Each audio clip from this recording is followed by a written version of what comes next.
कि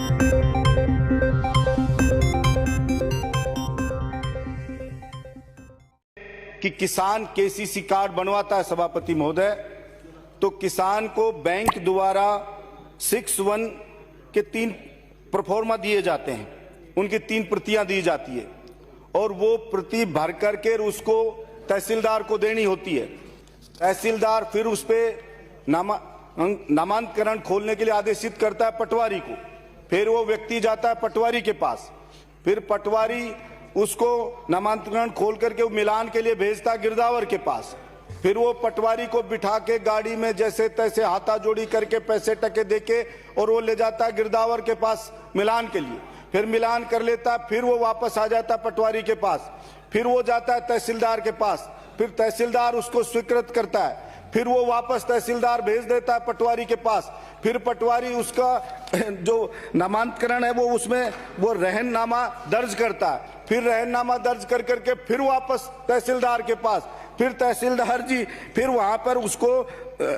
आदेशित कर करके और साइन करके बैंक को देने के लिए देते हैं। इस प्रक्रिया में नियम तो बना रखा है कि 15 दिन के अंदर ये हो जानी चाहिए, लेकिन अगर अपन इसको व्यवहारिक रूप से देखें तो ये 1.5 से 2 महीने लग जाते हैं और फिर उसको एक वकील बैंक का होता है, उसके पास भी जाके लिखवाना पड़ता है, रिपोर्ट एनओसी लानी पड़ती है कि इसमें कोई केस टंटा नहीं है, तो 1000-1500 रुपए वो वकील खोस लेता है और पटवारी उनकी चाय नाश्ता पानी में जाकर के डोला फ्री में उसके 8-10 हजार रुपए उस किसान से लूट लिए जाते हैं और 1.5-2 महीने लग जाते हैं, किसी किसी को तो 4-4 महीने भी लग जाते हैं। मैं इतना सा सुझाव देना चाहता हूं आपके माध्यम से राजस्थान की सरकार को कि आप सिर्फ बैंक है जो वो ऑनलाइन उसको भेज दे तहसीलदार को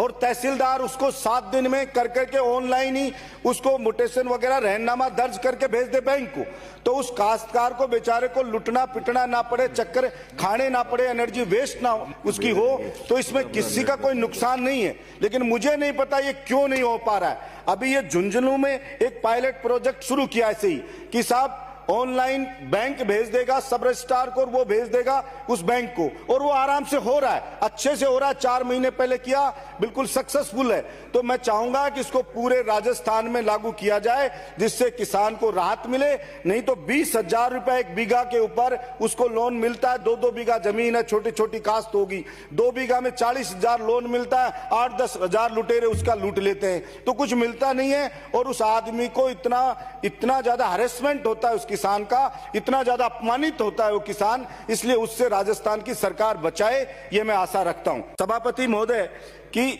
देश आजाद हुआ 1947 में, तब सेटलमेंट विभाग द्वारा सर्वे करवाया गया आबादी का कि आबादी कहां कहां है। अब आप अंदाजा लगाइए कि हम लोग चुन चुन के आ रहे हैं, हमसे पहले 7-7 बार के हमारे आए हुए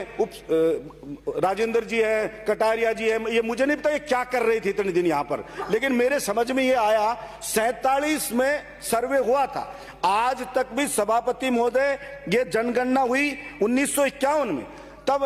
1,60,00,000 आबादी थी राजस्थान की, यानी 47 में 1.5 करोड़ के लगभग आबादी होगी और वो सर्वे हुआ था। अब आबादी होगी राजस्थान की 7.5 करोड़, लेकिन आज भी वो लाल डोरा जिसको गांव की भाषा में बोलते हैं वो 1947 वाला ही चला आ रहा है। अब किसान ये आबादी इतनी बढ़ गई तो कहीं ना कहीं तो बसेगा, वो बस गया खेत में। अब उस बेचारे को ना पट्टा मिल रहा है, उसकी कन्वर्ट कराए वो मकान को तो ज्वाइंट अकाउंट है तो उसका खाता फटता नहीं है, तो वो कन्वर्ट भी नहीं हो सकती। अब उसको ना लोन मिल सकता है ना कुछ और हो सकता है, ऊपर से उसे लूट खसोट मन में आए तो अधिकारी और कर ले भैया आपने तो खातेदारी मकान बना लिया, ढाणियां बस गई। तो मैं ये चाहता हूं एक बार सरकार दोबारा सर्वे करवाए, इसमें कोई बहुत बड़ी ऐसी चीज नहीं है कि जो सरकारों के समझ में ही नहीं आ रहा। इतनी सरकारें बदल गई, दोबारा सर्वे करवा ले भाई जो आबादी है, जो आबादी उसको आबादी घोषित कर दे और उनका कन्वर्ट कर दे, तो कुछ जो भी नॉमिनल चार्ज भी रखे तो सरकार को फायदा ही होगा। लेकिन पता नहीं क्यों नहीं हो पा रहा। तो मैं